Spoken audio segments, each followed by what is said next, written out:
Qu'est-ce qui se passe? Il est descendu de l'arène, le président de la République, il est allé à Rungis. Est-ce qu'il a raison de faire ça? Alors qu'il s'était tenu à l'écart du débat. Hein. Je pense que de toute façon, c'était plus fort que lui. Ah Vous savez, en le voyant ce matin, je pensais à il avait des fourmis dans les jambes, je comme les pensais à cette footballeurs. réflexion que le sulfureux conseiller de Nicolas Sarkozy, Patrick Buisson, disait de son ancien patron. Il disait « On voit rarement les tigres devenir végétariens ».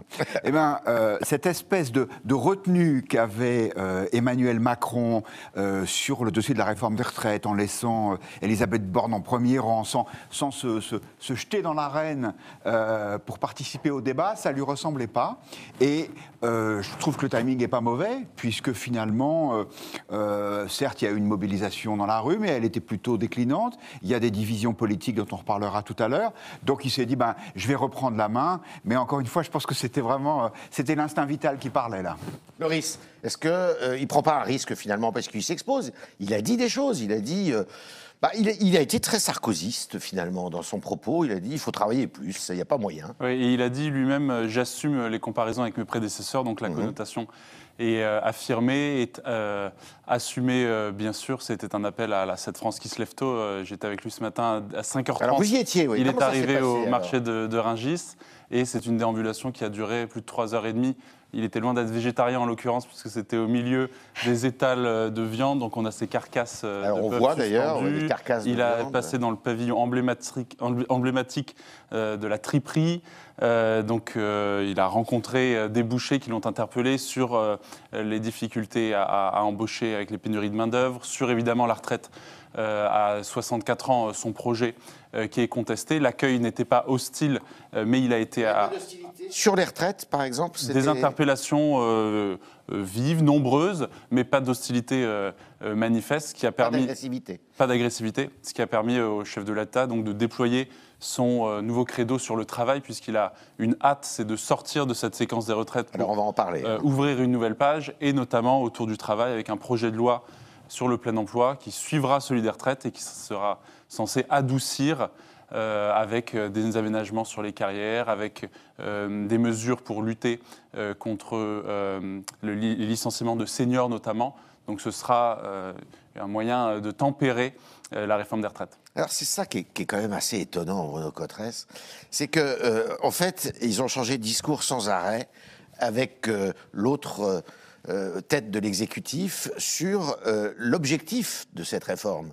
Est-ce que l'objectif c'est de renflouer et surtout de faire en sorte que les caisses de la sécurité sociale consacrées aux retraites ne soient pas déficitaires, ou est-ce que c'est justement de rénover nos services publics? Il a parlé de l'école, il a parlé de... Alors, c'est pas la même chose, et les Français n'entendent pas la même chose à chaque fois, et ils se disent, mais pourquoi, à ce moment-là, augmenter l'âge de départ à la retraite si c'est pas pour, justement, précisément, assurer nos retraites de l'avenir par régime, par répartition? On trouve là, je dirais, vraiment, c'est le cœur du sujet. Au fond, le chef de l'État, on lui a beaucoup fait le reproche de ne pas savoir donner du sens à cette réforme des retraites. Et beaucoup, j'en fais partie, ont dit le premier projet qu'Emmanuel Macron avait en tête il y a 3 ans, plus de 3 ans, c'était un projet qui était fortement articulé à sa vision, son diagnostic de 2017. Il faut rebattre les cartes au fond de la société française qui, dans l'après-guerre, a développé des outils de protection sociale très importants. Mais au fond, ces outils sont devenus aussi porteurs d'inégalités, de nouvelles inégalités. Il faut profondément rebattre les cartes. Et on lui a beaucoup reproché que ce nouveau projet n'était plus axé que sur l'âge et sur la question du financement, qui manquait une vision de la société. Et on voit que soit que le chef de l'État nous a laissé venir en préparant ses cartouches, soit qu'il nous a entendus, je ne sais pas, mais on voit qu'effectivement, il vient sur des thèmes qui sont porteurs et qui sont des thèmes susceptibles de donner du sens et d'inscrire la réforme des retraites dans un plus vaste projet, qui est effectivement celui de revenir sur le sens du travail. Il y a quelques mois, le chef d'État avait donné une allocution, un discours, et j'avais compté que l'occurrence la plus fréquente, c'était le mot de travail. Et on avait dit, c'est un clin d'œil qui fait à l'électorat de droite, aux Républicains, il faut travailler davantage. Il avait beaucoup cité les Républicains aussi. Mais on voit que progressivement, il avance des pions, et finalement, peut-être qu'on va enfin arriver au seuil de quelque chose qui serait peut-être pas le début du deuxième mandat d'Emmanuel Macron, mais qui serait la principale direction, le projet qu'Emmanuel Macron veut développer pendant ce deuxième mandat. Peut-être la question de la formation professionnelle, il y a la réforme du lycée professionnel qui arrive, les rémunérations de la fonction publique, il y a la refonte de la grille de rémunération de la fonction publique, s'adresser aux enseignants, s'adresser aux fonctionnaires en disant on va redonner du sens au service public. Donc peut-être ce fameux projet de réparer ce qui ne va pas en France. Oui, alors Azilise, d'une certaine façon, on se dit, et c'est l'expression qui est... Il va enjamber la réforme des retraites, mais c'est impossible d'enjamber une réforme des retraites. Il risque de se prendre les pieds dedans, non, quand même. C'est pas terminé, la séquence n'est pas terminée. Ce qui est assez intéressant, c'est de voir si on regarde cette année et l'année précédente. Ouais. Lorsque Poutine envahissait l'Ukraine, par une forme de réflexe légitimiste et par crainte, les Français se réfugiaient derrière leur chef. Et donc Macron avait une cote de popularité à l'époque qui remontait de 5 points, si je ne me trompe pas. C'était juste avant l'élection présidentielle. Oui, c'est ça. Et aujourd'hui, elle est au plus bas. Elle est autour de 32% selon l'IFOP. Et donc là, on voit qu'il est obligé, Guillaume, vous disiez que c'était le bon timing. Là, il est obligé d'y aller parce que sa cote de popularité est très basse. Mais la question, c'est non seulement celle du timing, mais de la cohérence des propos aussi. Est-ce qu'il n'est pas trop tard ? Est-ce que faire une forme de réédition de Nicolas Sarkozy, de la campagne de 2007, 16 ans après, c'est ce qu'il faut aussi pour se faire entendre auprès des Français ? Ça manque un peu d'imagination ? Ça manque d'imagination et puis surtout de cohérence, parce qu'on se souvient d'Emmanuel Macron dans son précédent quinquennat qui disait qu'il ne fallait pas toucher à l'âge de départ. Aujourd'hui, il le faut, et donc la ligne du président n'est pas très claire. On va écouter d'ailleurs, regardez, on va écouter un petit peu au milieu des carcasses de viande que Loris, qui ont donné faim à Loris, et on va voir un de ses adversaires politiques le rappeler à l'ordre. C'est pas compliqué de se dire que quand on regarde, on a moins d'actifs qu'il y a 20 ans, on a plus de retraités et on vit plus longtemps. Donc c'est pas vrai de dire qu'on peut garder les mêmes âges, ça marche pas cette affaire. Et donc, faut le faire de manière progressive, et c'est ce que le gouvernement enrichi du débat parlementaire permet de faire. Et ensuite, il faut dire on différencie. Et donc les gens qui commencent à travailler très tôt, on appelle les carrières longues, les gens qui travaillent la nuit, avec du froid, avec des charges, on prend en compte ces différences dans le calcul.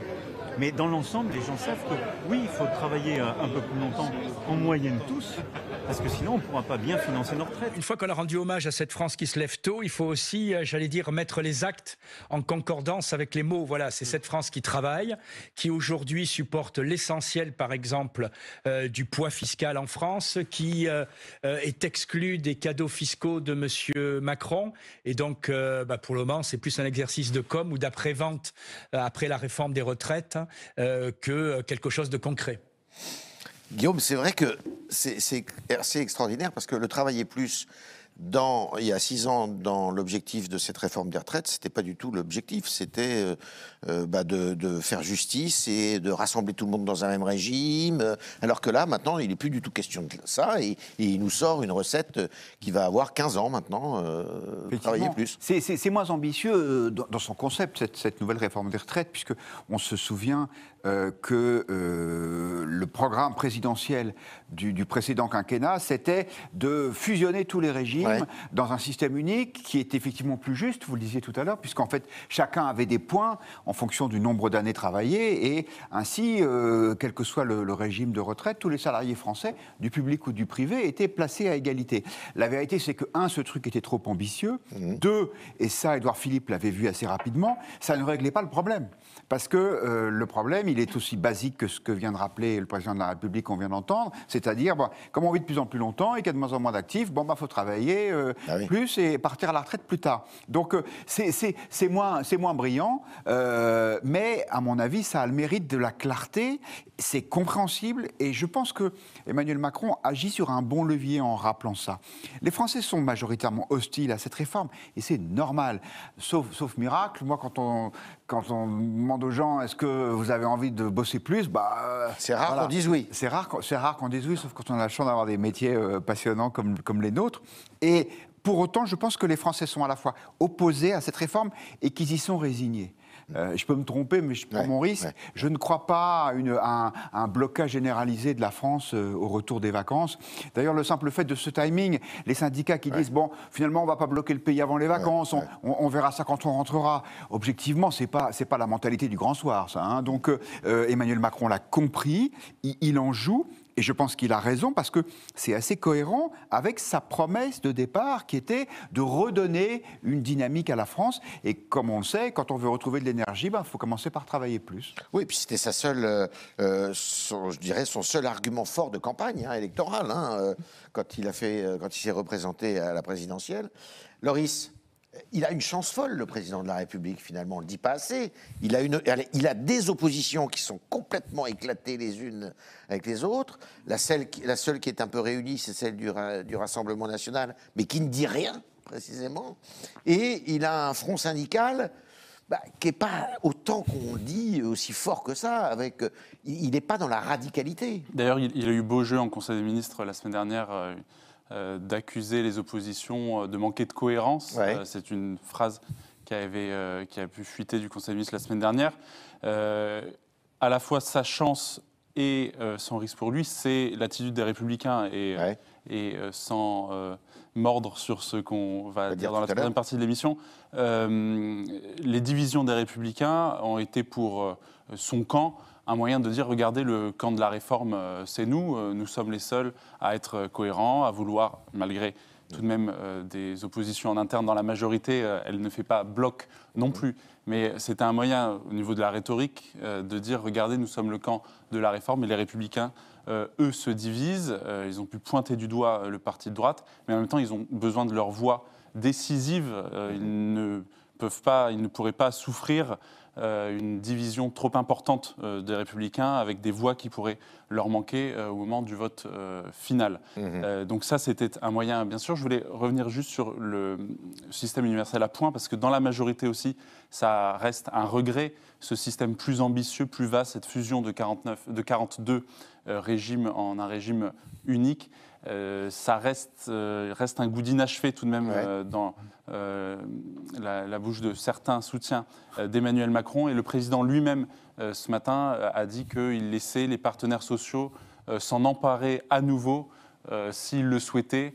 Donc ça ne l'engage pas trop, mais il a évoqué ce matin à nouveau ce chantier inachevé. À Laurent Berger, ça, non ? Qui, à l'époque, effectivement... on passait pour ça, oui. Ouais, juste 30 secondes là-dessus. C'était probablement l'idée du siècle. Ça faisait une usine à gaz magnifique. Mais moi, quand j'ai vu, c'est basique, hein, quand j'ai vu dans la rue se succéder le bâtonnier des avocats de Paris et le patron de la CGT cheminot, je me suis dit, là, ça ne va pas le faire. Si une réforme arrive à coaliser contre elle des gens aussi différents, c'est que ça va être compliqué. Bien sûr, c'est évident.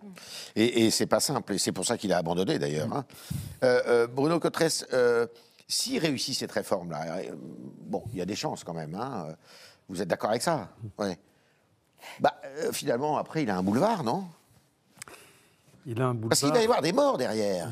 Oui, c'est vrai. On va en parler tout à l'heure. Mais... Bien sûr, c'est vrai que pour le chef de l'État, on voit qu'elle a une question qui est assez fondamentale. D'ailleurs, sur le sens général de cette réforme, on souligne assez peu qu'elle inclut la fin des régimes spéciaux, même avec la clause du grand-père. Oui. Et donc, d'une certaine manière, Emmanuel Macron va pouvoir enclencher quelque chose en disant, quand même, il n'y a plus que 3 gros tuyaux, les salariés, les indépendants, les fonctionnaires. Et donc, il n'a pas complètement perdu de vue quand même l'état d'esprit de départ, qui était de réduire le nombre de tuyaux et surtout de s'attaquer à un certain nombre de sujets qui parfois hérissent certaines catégories de Français, qui étaient les régimes spéciaux de retraite. Donc c'est vrai qu'à partir de là, il peut sans doute essayer de réenclencher quelque chose. Je ne sais pas si c'est un boulevard qui l'attend, parce que ce boulevard, il reste quand même encombré de beaucoup de choses. On l'a dit tout à l'heure, effectivement, la popularité est plutôt en eau assez basse. Ouais. Il est autour de 30%. Pour un début de deuxième mandat, on n'est même pas à 1 an de deuxième mandat, c'est peu. J'ai regardé à date équivalente ce que donnait Jacques Chirac ou François Mitterrand réélus à peu près au même moment de leur deuxième mandat, ils étaient 20 points au-dessus. Ah oui. Voilà, donc il a une popularité qui est une popularité qui est plutôt en aubasse. Sauf qu'ils ont fini leur deuxième mandat, ils étaient lessivés. Le contenu de cette popularité ne change absolument pas. Emmanuel Macron n'est pas arrivé à faire bouger les lignes de qui le perçoit positivement, qui le perçoit très négativement.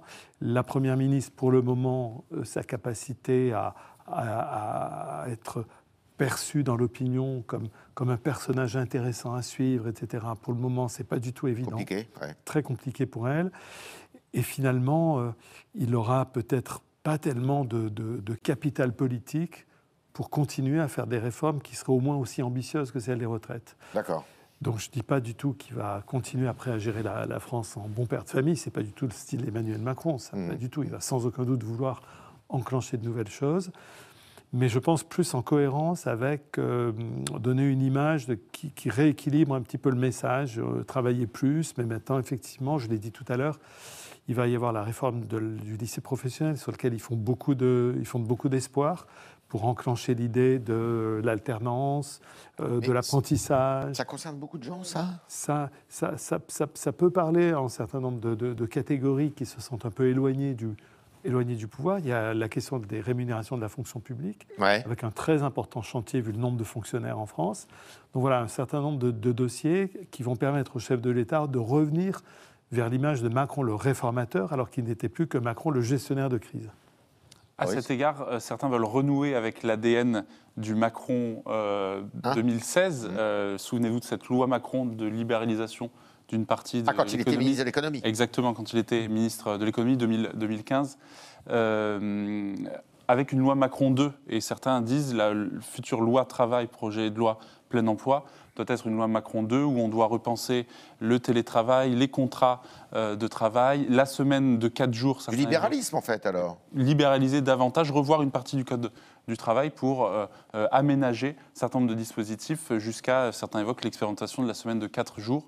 Et donc, c'est ce chantier-là qui est devant Emmanuel Macron et qui parle, qui sonne assez doux aux oreilles de certains de ses soutiens les plus historiques. Alors, ils ont oublié, Loris a oublié un truc, c'est qu'il a un obstacle devant lui quand même. Il y a la réforme la loi, le projet de loi sécurité et immigration, qui doit normalement arriver au printemps, avec un projet de loi qui ne plaît pas à tout le monde et qui est assez lisible alors aussi pour le coup. Là.